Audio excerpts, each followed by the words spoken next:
Eleitores de 2 países da América do Sul foram às urnas hoje para escolher os próximos presidentes. São os nossos vizinhos da Argentina e do Uruguai. No Uruguai, a pesquisa de boca de urna já indica um segundo turno. E na Argentina, com 83% dos votos apurados, o candidato de oposição, o peronista Alberto Fernandes, tem 47%. E o presidente Maurício Macri, 41% dos votos, o que indica uma vitória de Fernandes já no primeiro turno. Os enviados especiais Carlos Delanoy e Rafael Nascimento acompanharam o dia de votação em Buenos Aires.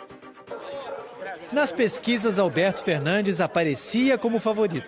O candidato peronista foi dar uma volta com o cachorro antes de votar. Pediu aos argentinos tranquilidade para enfrentar o que está por vir.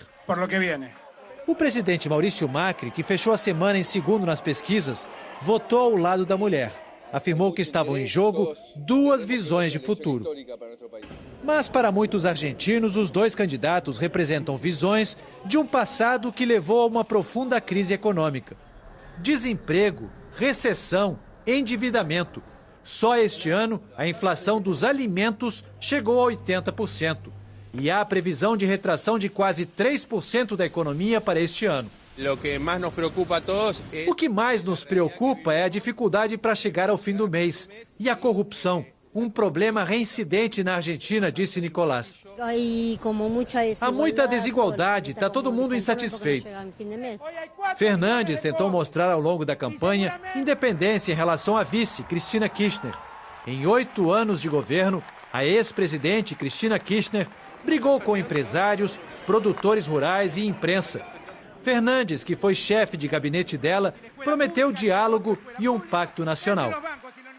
Macri tentou se firmar como o político que fez um ajuste necessário para preparar as bases de uma economia saudável no futuro. Mas os críticos dizem que suas políticas ampliaram ainda mais a crise. Os uruguaios também acordaram cedo para votar. O candidato governista Daniel Martínez tenta manter no poder a coalizão de centro-esquerda Frente Ampla, que governa o país desde 2005. Nos últimos 15 anos, o Uruguai cresceu acima da média no continente e conseguiu reduzir a pobreza no país. Mas a crescente violência em Montevidéu, onde moram quase 2/3 da população, foi muito explorada pela oposição do candidato do Partido Blanco, Luis Lacalle Pou, de centro-direita. Apesar do favoritismo de Martínez, as pesquisas vinham indicando um segundo turno. Na Bolívia, o clima é de impasse uma semana depois da eleição.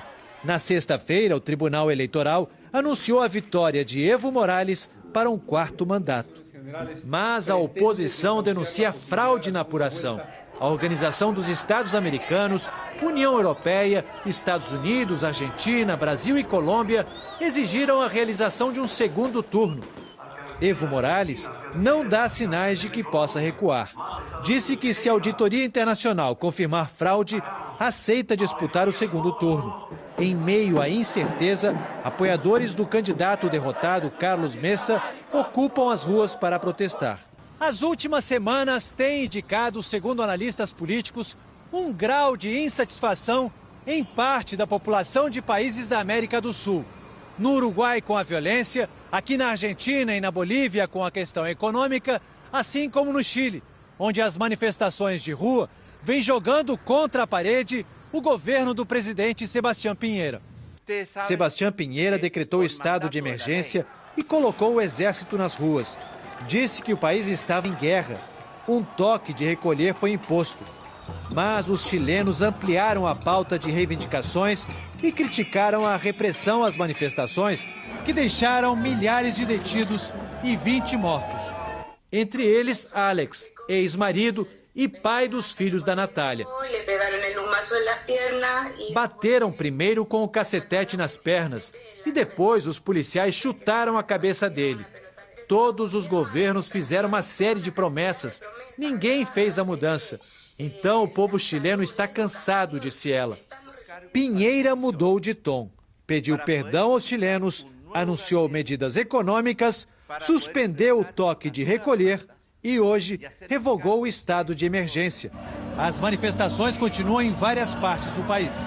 Voltamos a falar sobre as eleições argentinas. A chapa do peronista Alberto Fernandes e da vice Cristina Kirchner foi eleita em primeiro turno. Com quase 90% das urnas apuradas, os dois receberam 47% dos votos.